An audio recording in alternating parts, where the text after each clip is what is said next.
बड़वानी अंजड़ में समर्पण सेवा संस्था ने भामाशाहों के सहयोग से शवों के लिए एक सर्व सुविधा युक्त विश्राम स्थल बनाया है।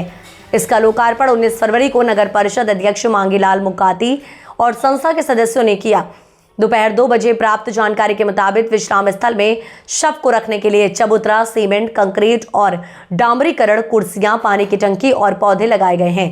संस्था ने एक पीड़ित मजदूर परिवार की भी मदद की है। संस्था के सतीश परिहार ने बताया है कि ये विश्राम स्थल लगभग 3 महीने में बनकर तैयार हुआ है और आगे भी इसमें और सुविधाएं बढ़ाई जाएंगी।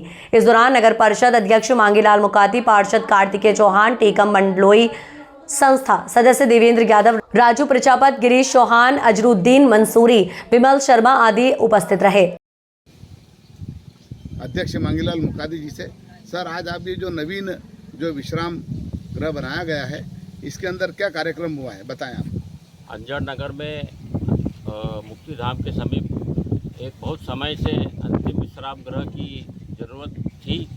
अंजड़ की एक संस्था जो जन सहयोग से अपना कार्य अच्छी तरह से कर रही है, समर्पण सेवा संस्था के द्वारा इस अंतिम विश्राम गृह स्थल का निर्माण किया गया। उसके अंतर्गत आज सभी रहवासियों ने, नगरवासियों ने और समर्पण सेवा के प्रमुख श्री सतीश जी परिहार के नेतृत्व में आज पौधारोपण किया गया। और ये अनुकरणीय पहल अंजड़ नगर में काफ़ी लंबे समय से ज़रूरत जिनकी थी और जन सहयोग से ये संस्था नगर हित में अन्य कार्य भी कर रही है। इसी के अंतर्गत पिछले दिनों वार्ड क्रमांक 12 में एक अत्यंत गरीब परिवार में आगजनी की घटना हुई थी, जिनमें परिवार का सारा सामान और उनका झोपड़ा जलकर राख हो चुका था। समर्पण सेवा संस्था ने आज जन सहयोग से उनको दैनिक ज़रूरतों की चीज़ों का वितरण आज और आर्थिक सहयोग दिया गया। और मैं नगर परिषद की ओर से अभी मैंने तहसीलदार महोदय से बात की है। इनका प्रकरण आगजनी का दर्ज हो चुका है। कुछ ही समय में उन्होंने आश्वस्त किया है कि इन्हें शासन की ओर से आर्थिक सहायता प्रदान की जाएगी।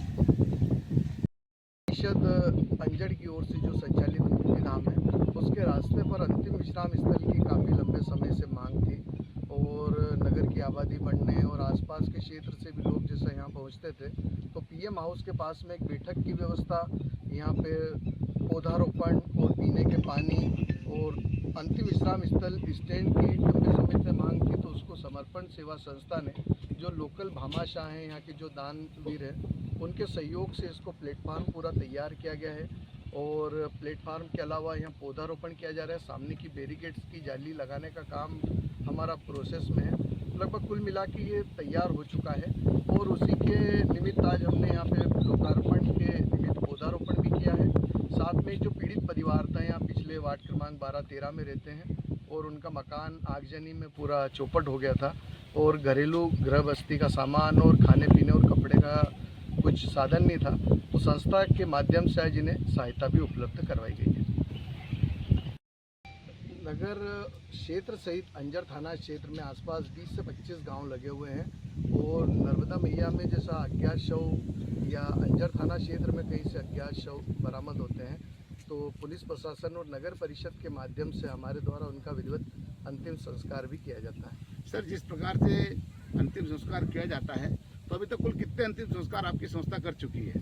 संस्था के माध्यम से हमने अभी तक 35 अज्ञात शवों का अंतिम संस्कार किया है, जिसमें से 2 भ्रूण भी शामिल हैं जो अंजड़ थाना क्षेत्र में मिले थे।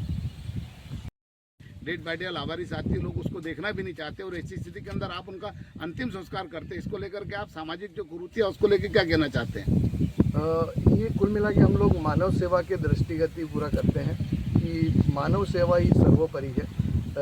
समर्पण संस्था हमारे मेंबर तो कम है, लेकिन हम सब में जज्बा इतना है कि हम चाहते हैं कि अच्छे से अच्छा नगर और क्षेत्र के विकास में हमारा सहयोग करें। सर, शिक्षा को लेकर के आप आने वाले समय में क्या कदम उठाना चाहते हैं?